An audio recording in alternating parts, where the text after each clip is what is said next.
इकडे मुंबईत महायुतीमध्ये 207 जागांवरती एकमत झाल्याचं कळत आहे। उर्वरित 20 जागांवर वरिष्ठ पातळीवरती चर्चा सुरू आहे। भाजप 128, शिवसेना 79 जागांवर एकमत झालेलं आहे असं अमित साटम यांनी सांगितलं। बीएमसीवर महायुतीचाच महापौर बसणार असं उदय सामंतांनीही म्हटलेलं आहे।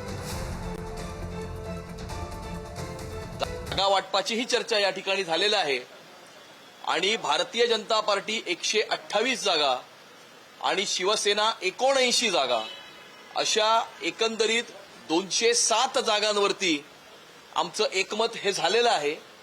उर्वरित 20 जागांची चर्चा ही सुरू आहे। वरिष्ठ पातळीवरती चर्चा होऊन लवकरच त्या उरलेल्या 20 जागांचा तोडगा ही काढण्यात येईल। आमच्या मुख्य नेते एकनाथ शिंदे साहेबांनी स्पष्ट सांगितलंय की ज्यावेळी असा कोणाच्या मनामध्ये वाईट विचार मुंबईबद्दल येईल तेव्हा आम्ही त्याला कडाडून विरोध करू आणि आम्ही देखील रस्त्यावर उतरू, ही आमची एकनाथ शिंदे साहेबांची भूमिका आहे।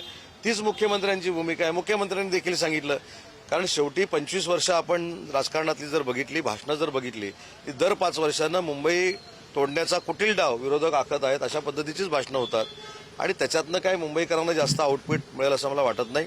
महायुतीचाच महापौर हा मुंबईवर होईल।